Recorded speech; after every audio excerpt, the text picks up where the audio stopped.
E aí? Deu tempo de curar? Deu tempo de digerir? Deu tempo de processar tudo isso?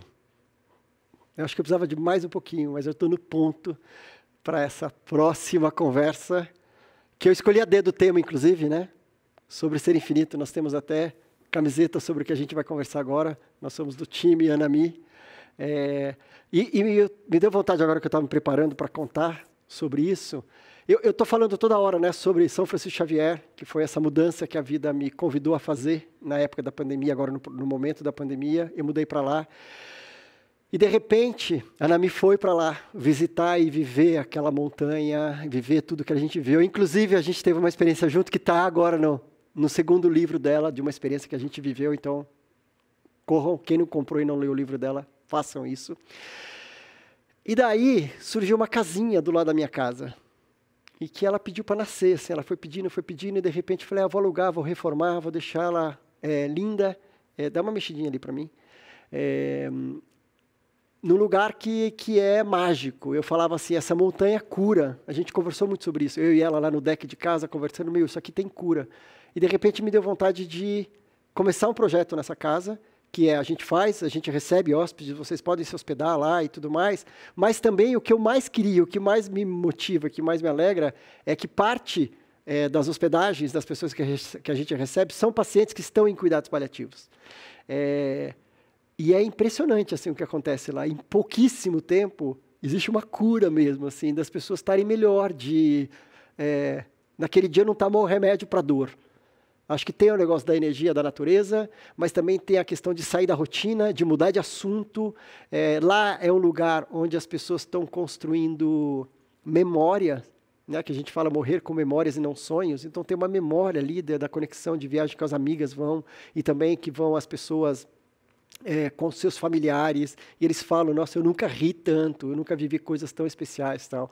Então é bem lindo o que tem acontecido lá, eu sou muito grato. E essa ideia, a gente foi concebendo junto, eu e a Anami. E daí os pacientes que podem ir lá, que fazem isso, têm que fazer parte da casa paliativa. Daí elas fazem todo o processo de seleção, e as pessoas são convidadas, e daí gratuitamente elas se hospedam alguns dias lá. E isso... acho que foi uma das coisas que mais encheu a minha alma nesse último ano. Então, isso é muito lindo.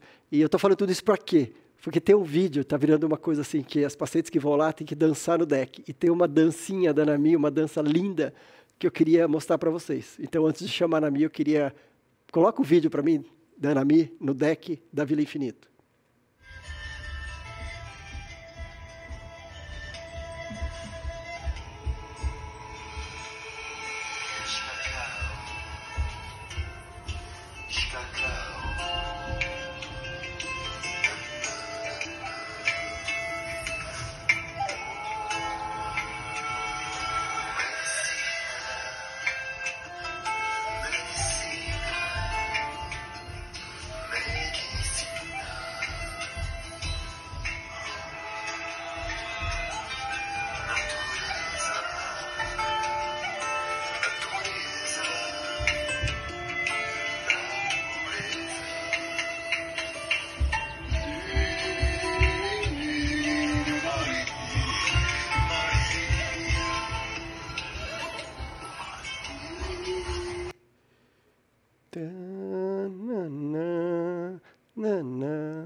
Que surpresa eu tenho. Venha cá.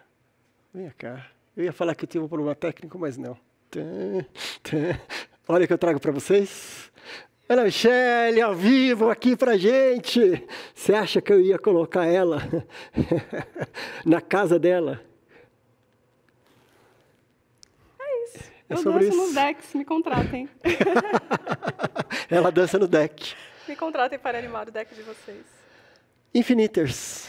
Não vai me apresentar, não? São seus. Ana Michele, você não precisa. Ela dispensa a apresentação. Ana Michele, jornalista, escritora, 2 livros maravilhosos, 2 livros.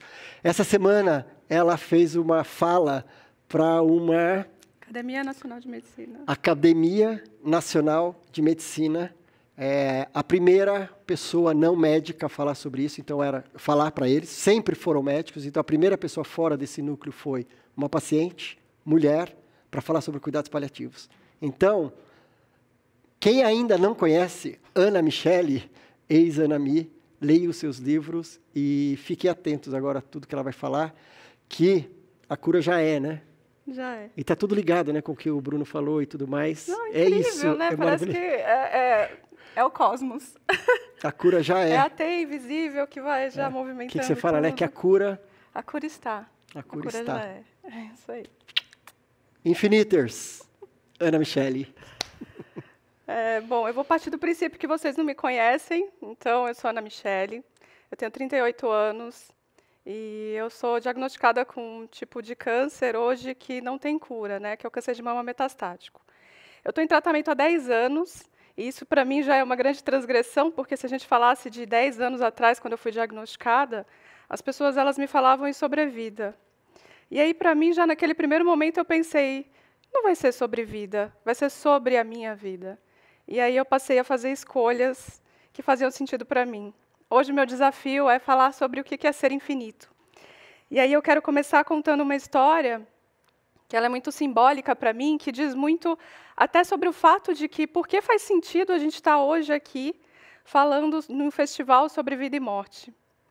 Eu tinha acabado de ser diagnosticada, eu estava careca, né, estava com um lencinho na cabeça, e aí uma amiga falou assim, eu acho que você está muito quieta em casa, eu vou passar aí e a gente vai no cinema. E aí eu fui no cinema. E aí, primeiro que causa já aquele estranhamento, né? Porque você parece um avatar quando você está entrando numa sala de cinema com um lenço na cabeça. Aqueles olhares, assim, né? Que é um olhar quase constrangido, aí um olhar curioso. Então, eu estava lá aprendendo ainda a lidar com os olhares. Aí, sentei na minha, e atrás tinha um grupo de jovens, né? E lá naquela muvuquinha, né? Eu percebia que tinha uma curiosidade ali com o meu lenço, mas aí eu fiquei dando de louca e fingi que não era comigo. E aí, para minha sorte, ou azar, não sei, aí vocês que vão interpretar, começou a passar o trailer, e aí o trailer era justamente de uma menina que tinha câncer. E aí a minha amiga já olhou para o lado, já começou a dar risada, né? Falou, caramba, né? A gente sai de casa para parar de pensar em câncer, a gente chega aqui, o trailer é o quê? Câncer. Muito bem. Aí ficou aquele silêncio, assim, né, das pessoas que estavam atrás. Aqueles que estavam super agitados ficaram em silêncio, né? Porque parece que meu Deus, está falando da menina, né, que está aqui na minha frente. E aí, para lacrar de vez a história, o título do filme é Eu, Você e a Menina que Vai Morrer. E aí foi muito louco, porque atrás ficou aquele quase, sabe aquele silêncio constrangedor que você sente a energia? Já minha amiga olhou para a minha cara e falou, é tu. E a gente caiu na gargalhada. Porque eu acho que eu já tentei sempre pautar as minhas amigas para que a gente não precise ter vergonha de falar sobre o que está acontecendo. E o que está acontecendo é que eu sou a garota que vai morrer. E eu acho que isso para vocês pode soar de um jeito esquisito, eu não sei onde eu encontro vocês nessa minha fala. E aí eu digo, vocês são os garotos que vão morrer, as garotas que vão morrer. Então nada me diferencia desse nosso diagnóstico, que, né, essa mortalidade que é inevitável. E eu comecei a falar sobre isso porque daí eu queria falar sobre sonhos, né? Acho que as pessoas têm muita curiosidade de saber o que será que pensa essa menina que vai morrer? O que ela pensa sobre morte, né? O que ela pensa sobre a vida? Como deverá ser? O que será que ela fica pensando no depois? E aí eu já fiz muitas reflexões sobre isso, é óbvio, né? Eu não vou dar de doida aqui que eu não penso nisso, é óbvio que eu penso. É algo que sempre me trouxe inquietação desde nova, de uma busca de sentido. Eu não pensava exatamente na morte, mas aí abrir o diagnóstico foi tipo uma expansão de consciência, onde já não dava mais para eu fingir que isso não existe. Já não dava mais para eu fingir que eu acreditava nessa imortalidade que a gente acha que existe. E aí, olhando para isso, eu pensei, caramba, eu acho que morrer é tipo você acordar. Porque, do mesmo jeito, quando a gente está sonhando, a gente acorda. Então, talvez a vida seja isso, um sonho. E aí isso encontrou um lugar dentro de mim muito importante, né, porque parecia muito óbvio. Uma vez que eu acredito que a gente já veio de outras histórias, né, de outras consciências, e aí a gente está vivendo esse tempo que tudo acaba, tudo se dissolve, tudo que é orgânico, tudo que é matéria, um dia vai acabar. Igual nos sonhos. Porque a gente sonha, e aí, de repente, a gente acorda, e aí a gente pensa, foi só um sonho, passou rápido. É desse jeito que é a vida. Então, eu acabo vendo dessa forma. E aí, talvez, não só pelo diagnóstico, mas por ser essa pessoa tão inquieta, que gosta de fazer perguntas, eu comecei a aprofundar nessa questão do sonho. E aí eu percebi, né, que quando a gente sonha uma coisa boa, a gente grava, a gente reproduz isso, a gente conta para todo mundo, e a gente sempre acorda com aquele gostinho assim de, ai, queria continuar sonhando. E quando a gente tem um sonho ruim, a gente sonha, acorda, chama ele de pesadelo, e muitas vezes a gente fica preso nisso, pensando, o que será que esse pesadelo está querendo dizer para mim? Aí eu pergunto para vocês, né, o que isso diferencia da vida que a gente tem? Porque quando a gente está tendo sonhos bons, quando a gente está vivendo coisas boas, a gente não quer que acabe. Só que uma hora acaba, porque todo sonho é assim, ele acaba. E aí quando a gente está vivendo sonhos ruins, é engraçado porque a gente tem o mesmo comportamento, né? A gente acorda, chama de pesadelo e fica remoendo esse pesadelo o resto do dia. A gente fica vivendo esse pesadelo. Então, é muito mais fácil vocês lembrarem da coisa ruim da vida de vocês do que lembrar da coisa boa. É muito mais fácil você lembrar do sonho ruim, porque ele marcou aquele momento em que você caiu no abismo e você estava desesperado e te faltou o ar. Você nunca vai esquecer isso. Mas o sonho bom, aquele gostoso que a gente fala, ai, queria continuar dormindo, esse às vezes você esquece. E é muito maluco, né, essa relação que a gente tem com a nossa vida, de tentar sempre colocar os pesadelos, as partes ruins, os abismos da nossa vida, como a principal narrativa que a gente conta. Então, talvez, o que eu tenha escolhido sonhar é um sonho lúcido. O sonho lúcido ele é descrito como aquele sonho em que a gente está dormindo, mas está acordado. E aí a gente consegue movimentar as peças desse tabuleiro, desse sonho. Então, eu escolhi esse caminho. Eu escolhi viver essa vida com a lucidez que ela merece, entendendo que ela é um sonho, e como todo sonho acaba. Então, este sonho que vai acabar, eu escolhi vivê-lo de uma maneira lúcida, para que eu conseguisse mover as peças. Então, às vezes, se está querendo virar um pesadelo, se eu estou caindo no abismo, eu penso que eu posso criar asas a partir disso. Então, eu vou voar livre, porque daí eu já não vou ter medo daquele abismo. E quando o sonho está bom, eu durmo mais ainda, porque eu falo, é sobre isso. Esse sonho eu quero guardar. Então, eu vou ficar um pouco mais de tempo nele aqui. Só que, como todo sonho, ele acaba. Mesmo o sonho lúcido. E mesmo eu vivendo essa lucidez que eu vivo, né, esse sonho lúcido que eu vivo, eu sei que uma hora vai acabar. Mas eu tenho feito escolhas a partir disso, justamente para que eu consiga chegar no final da minha vida podendo contar de um sonho que eu estou com dó de ter que acordar desse sonho. Então, se vocês têm curiosidade de saber o que pensa uma paciente como eu, que tem essa lucidez dos fatos, então talvez vocês precisem entender que eu considero a vida um sonho e que eu considero a morte o despertar para uma outra consciência, para uma outra vida, para uma outra totalidade, né? Eu realmente acredito na totalidade, então, não sei. Eu sei que é para esse lugar que a gente vai, e aí a gente vai olhar para trás e vai ver que foi todo um sonho. E aí eu fico pensando, né, as pessoas sempre comentam que no último momento da sua vida tudo passa na sua cabeça, e aí eu pergunto para vocês, que sonho está passando na cabeça de vocês agora, se tudo acabasse? É o pesadelo, que você não consegue esquecer de jeito nenhum, e que de verdade, assim como os sonhos, talvez ele nem exista mais, mas a gente continua remoendo esse pesadelo dentro da gente. Ou vocês vão contar de um sonho que foi bom. Bom, eu, com essa questão de ter sido diagnosticada, eu tentei criar sonhos bons o tempo inteiro. Mesmo nos dias difíceis, mesmo quando eu estou caindo no abismo, eu escolhi esse caminho de cair no abismo e descobrir que, na verdade, era uma cachoeira que ia para o mar e o mar era tudo, e isso é totalidade. Então, é a narrativa, né? A gente falou muitas vezes nesses 2 dias aqui de encontro sobre a narrativa. Então, a narrativa da minha vida eu tenho construído a partir de sonhos que eu considero bons. E aí eu vou listar alguns para vocês, né? Porque tem sonhos, inclusive, que não são nem dignos de nota. E é por isso que se eu tivesse que falar para vocês contarem a vida de vocês em 10 segundos, o que vocês iriam contar? Vocês iriam contar do que foi bom, dos sonhos, ou vocês iriam contar só do que foi ruim? Só do que traumatizou vocês? Faz sentido? Faz sentido a gente levar para o nosso final da vida, para o nosso despertar em outra dimensão, carregando um sonho ruim, carregando um pesadelo? Ou a gente consegue construir sonhos lúcidos, ainda nesse tempo que a gente tem aqui? Aí, quando me perguntam sobre infinito, né, por que eu estou falando de sonho, né, se a minha fala aqui deveria ser sobre infinito? Então, eu acho que eu construí a minha vida a partir do meu diagnóstico e dessa minha lucidez de que esse sonho aqui, chamado vida, vai acabar em algum momento. Eu construí isso através de infinitos que eu vivo o tempo todo. E a gente só consegue enxergar o infinito das coisas quando a gente percebe que elas passam. Outro dia eu estava com uma amiga, lá na Vila Infinito, inclusive, e aí a gente estava muito feliz ali, tipo, vivendo aquele momento. E aí ela falou assim, nossa, queria que não acabasse.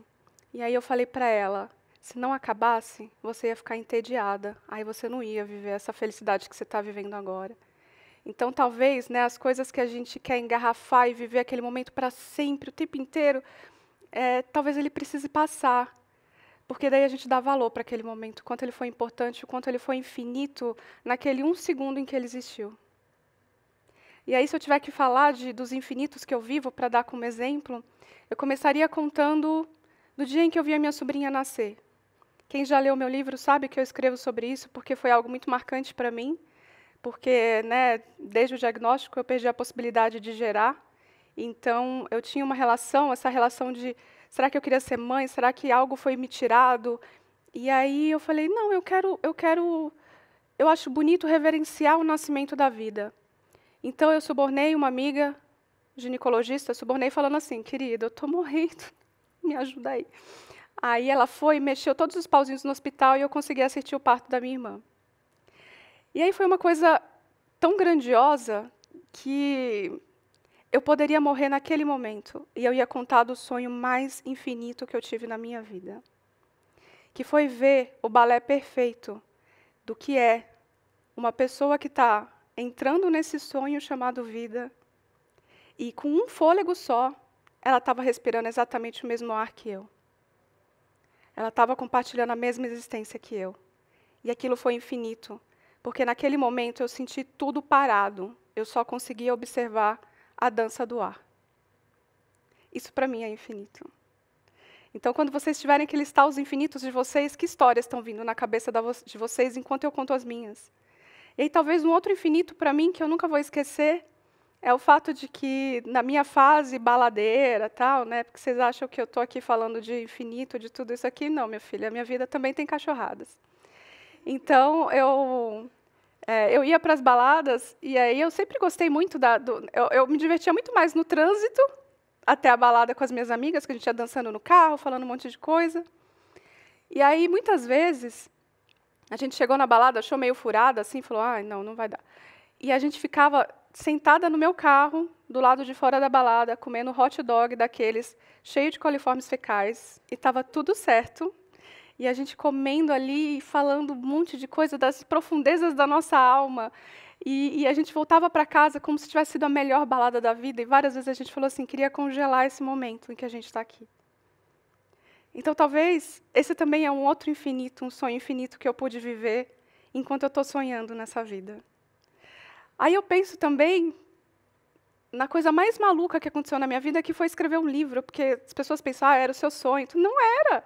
Não era porque eu não me dou tanta importância assim. Então, tipo, falar, nossa, eu preciso escrever um livro. Não, eu não precisava. Mas, de repente, eu senti que fazia sentido fazer isso. E, de repente, as minhas palavras começaram a se entrelaçar com outras. E de repente, eu estou lá no meu Instagram e aparece uma pessoa que vai falar essa palavra, que essa frase mudou a minha vida. E aí eu percebi o quanto a nossa vida, a nossa vulnerabilidade. E eu acho que nos meus livros eu falo muito sobre isso, né? Eu nunca quis escrever um livro hashtag tá tudo resolvido para mim, né? Essa coisa muito resolvida, muito, não. Eu queria falar de vulnerabilidade, eu queria falar do que é humano em nós. E talvez por isso que eu encontre as minhas palavras encontrem espaço em tantos outros corações. Então, para mim, é infinito. Cada vez que alguém fala para mim, uma palavra sua fez sentido para mim. Porque daí eu penso, eu não estou desperdiçando esse sonho. Eu não estou desperdiçando esse sonho criando pesadelos. Eu não estou desperdiçando esse sonho chamado vida, tentando viver só quietinha lá no cantinho escuro lá do meu sonho. Não, eu estou tentando viver para agregar várias outras pessoas no meu sonho. Isso que preenche absolutamente a minha alma.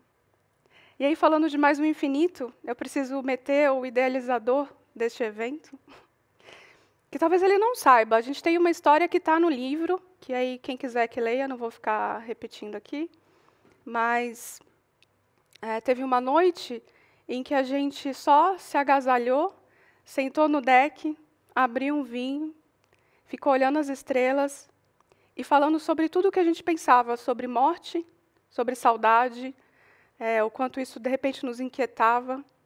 E eu nunca tinha tido essa conversa com ninguém, né? Com alguém que tivesse coragem de ouvir como eu lido com o luto. Né? E o luto, para mim, ocupa um outro espaço. Né? Eu não consigo viver um sofrimento relacionado ao luto, porque tudo que eu vivo com as pessoas, eu tento viver infinitamente. Então, nas minhas horas de saudade, a minha saudade da Renata, por exemplo, que todo mundo conhece por meio dos meus livros, eu penso no quanto foi absolutamente incrível viver cada infinito que eu vivi com ela. É como num sonho. Eu nunca vou esquecer do dia que a minha amiga, essa minha amiga Renata, vivendo os seus últimos momentos aqui nessa dimensão, olhou para mim, nos meus olhos, e disse: eu queria que você se visse como eu te vejo. Então, quantas vezes a gente desperdiça, né, esse sonho, sendo que a gente podia sonhar junto com outras pessoas que têm vontade de olhar nos nossos olhos e dizer o quanto a sua vida impacta dela. E, de repente, você se vê nos olhos de alguém que está extremamente lúcido do que significa tudo isso. Porque é como eu vejo algumas das pessoas que eu acompanho nesse processo final de vida, eu vejo uma lucidez sobre isso aqui ser um sonho que acaba. E aí tem aquela letra lá do epitáfio, né, daquela música famosa, né, que todo mundo fala, ai, que linda. Eu falo, como assim que linda, querida? Porque se eu estivesse andando no cemitério, estivesse lá, queria ter amado mais, queria ter visto o pôr do sol, queria ter... Porque não viu, meu querido. Então, como é que você vai botar isso no seu epitáfio? Então, eu não sei como vocês interpretam essa música, mas eu interpreto como, tipo, não deu certo, entendeu? Então, recomeça, sonha de novo, para que você não precise colocar no seu epitáfio coisas como eu não fiz, eu não fui, eu não falei, eu não perdoei, eu não fui quem eu queria ser. E eu não vou ficar falando aqui sobre ser, porque eu acho que sobre ser a Ana Cláudia deu uma super aula ontem, né? É isso que a gente é quando ninguém está olhando. É isso que a gente é quando a gente se permite ser humano. Ser, para mim, é isso que a gente é quando a gente entende que a gente é humano e a gente precisa praticar o que é óbvio para nós, humanidade. Então, eu penso, né, eu tento trazer para vocês essa reflexão de quantos infinitos vocês têm vivido na vida de vocês. Quantos infinitos vocês têm transformado em um sonho mediano que não é digno de nota. Porque a gente sempre sonha aquela coisa do futuro idealizada, e eu já convivi com muitas pessoas que idealizavam esse sonho, e aí elas queriam tanto essa coisa de você ser anestesiado para todo o resto, não curtir o processo da realização desse sonho, chega naquele sonho e fica tudo muito vazio. Fica vazio porque, era isso? Então eu quero o próximo. E a gente está sempre nessa busca. Nunca está bom o suficiente, a gente está sempre achando que a vida é escassez. Então, por isso que eu convido vocês a sonharem lúcidos. Porque, de repente, na lucidez, vocês vão conseguir observar as coisas e encontrar o infinito que tem naquele silêncio que vem depois do eu te amo. Sabe aquele eu te amo que vem do fundo da alma? Aí você só faz o silêncio e você contempla aquele momento porque você sabe. Eu sou amada e eu sei amar. Então, que bom. Bem-vindo a um sonho em que lá nos últimos dias da sua vida, se você tiver 10 segundos para pensar o que foi a minha vida, você vai dizer, eu fui amada, eu vi a minha sobrinha nascer, eu vi o balé da vida através do ar, eu vi as estrelas ao lado do amigo que eu amo, eu fui vista por uma amiga que me disse, olha, você é uma pessoa que faz muito sentido estar aqui nessa vida porque eu te vejo. Então, o que vocês vão contar? Ou realmente vocês acham que vale a pena vocês chegarem no final da vida e contar só sobre um pesadelo? Então, eu hoje, né, o Tom mencionou essa questão que eu falei lá na Academia Nacional de Medicina, e eu achei muito bonitinho, porque eles são tipo os imortais, assim, tipo a Academia Brasileira de Letras, né? E aí eu estava lá no meio dos imortais, eles falaram alguma coisa sobre imortalidade, e aí na hora me veio essa sensação, né, de que enquanto, né, muita gente acha que imortalidade é essa imortalidade aqui, né, dessa coisa orgânica que daqui a pouco não vai existir mais, e não é. Eu acho que, para mim, imortalidade é o infinito que a gente escreve nas histórias que a gente vive com as pessoas, nas histórias que a gente vive com a gente. Porque, muitas vezes, eu estou sozinha no meu infinito particular. E aí eu vou citar um exemplo bem claro, né? Eu gosto muito de dirigir, porque para uma paciente que tem, né, múltiplas lesões, tudo, então dirigir tem uma coisa quase de autonomia. Então, enfim, parece que é uma coisa que faz sentido para mim. E aí, muitas vezes eu estou dirigindo lá, tipo, no trânsito, as pessoas xingam no trânsito e eu falo, cara, eu estou dirigindo nesta vida, neste sonho, que incrível. E aí, muitas vezes eu estou ouvindo uma música, né, e eu falo, como a pessoa pensou nessa letra, que coisa incrível.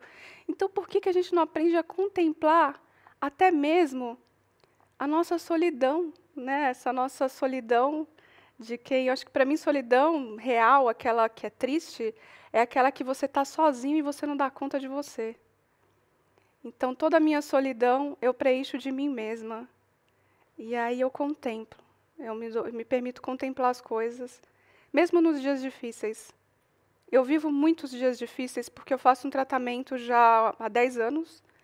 E para quem aí for da área de medicina sabe que 10 anos significa que eu já passei por muitos protocolos. Então, estou aqui, ó, minha mão ela é meio pretinha, assim, meio escurinha, porque é tudo efeito colateral de medicação. E cada vez que eu abro um exame, eu vivo uma emoção diferente. Mas mesmo quando vem ruim, quando vem bom eu celebro, vou lá dançar no deck do Tom, tá tudo certo. Mas aí quando vem ruim, eu me permito sentir, porque é isso que a humanidade faz, né? É isso que o ser humano gosta de fazer, e eu me permito sentir a realidade das coisas. Eu não tenho a necessidade da validação de ninguém para falar, não fique assim. Não, eu estou triste, gente. É isso. Esse é o que eu estou tentando sentir agora nesse sonho. E aí depois eu olho e vejo o cuidado da minha mãe. A minha mãe ela sempre acha que eu estou com febre. É uma coisa muito louca. Eu posso estar fazendo nada, posso estar na piscina, ela vai lá botar a mão na minha cabeça. Assim. E aí eu vejo quanto de amor que tem nisso, quanto de cuidado que tem nisso. Então, como a gente não consegue contemplar até mesmo as flores que nascem nos desertos que a gente atravessa? Eu contemplo. Eu contemplo porque a vida é muito curta para ficar apegada nos pesadelos que me rodeiam. Então, eu vivo por inteiro porque eu vivo assim. Eu tento contemplar as coisas, eu tento sentir tudo o que é para ser sentido. Eu nunca vou ter vergonha de falar se eu estou triste, se eu estou mal, se eu estou com medo de estar fazendo a coisa errada. Eu acho que todo esse meu tempo, esse meu sonho, eu tenho tentado construir uma coisa chamada virtudes e valores, porque eu acho que é isso que faz a gente se tornar infinito e absolutamente imortal. Quando a gente escreve uma história que não tem a ver só com o nosso ego, que tem a ver com o que a gente entrega de humanidade, e eu não estou falando aqui do tipo, vamos todo mundo transformar o mundo. Não, mas, cara, se você fizer o seu rolê, a sua parte, neste latifúndio, existe uma plantação muito grande. Imagina se o Tom não tivesse criado tudo isso. Imagina se a Ana Cláudia não decidisse, não tivesse falado sim, apesar de sensível, eu quero ser médica. Apesar de estar todo mundo achando que eu não devo, eu vou peitar isso aí, porque esse é o meu sonho. O meu sonho realmente é construir uma sociedade, ser parte, provavelmente eu não vou estar aqui para ver isso, mas só o fato de pensar que tem pessoas hoje aqui assistindo sobre isso, vendo uma paciente falar, se importando com a dor do outro, falando sobre suicídio, sobre comunicação, sobre como acolher o outro ser humano, então é porque já faz muito sentido estar aqui. Então, toda hora eu brinco com os meus amigos que eu falo, zerei. Então, esse provavelmente é mais um momento que eu estou zerando, porque eu estou vendo tudo isso acontecer, e eu sei que tem um pouco de mim nisso. Então, eu fico feliz e que vocês entendam que, para você ser infinito, você tem que escrever histórias que transcendam a sua vaidade, o seu ego, e tudo isso que a gente acha que é o último sonho que a gente vai ter lá no derradeiro momento. O que vocês vão lembrar é sobre o sopro de uma criança respirando pela primeira vez. Vocês vão lembrar daquele pôr do sol que vocês deixaram de ver porque vocês estavam no celular. Então vivam, contemplem as coisas da vida, para que realmente isso aqui seja um sonho e não um pesadelo que vocês vão querer esquecer. E aí eu vou dar uma de Tom Almeida aqui, né? E eu vou convidar todo mundo a pegar o WhatsApp agora e mandar aquela mensagenzinha para aquela pessoa que viveu minutos infinitos com vocês. Porque para você mostrar para ela o quanto vale a pena se relacionar, o quanto vale a pena estar presente, o quanto vale a pena aquele silêncio depois do eu te amo. Então escreve para ela, né? Obrigada por cada infinito que eu vivi com você. Porque no final das contas, vai ser sempre sobre isso. Sobre as histórias que você constrói. E isso é imortalidade. Então, sejamos todos imortais e infinitos nesse lindo sonho chamado vida. Obrigada.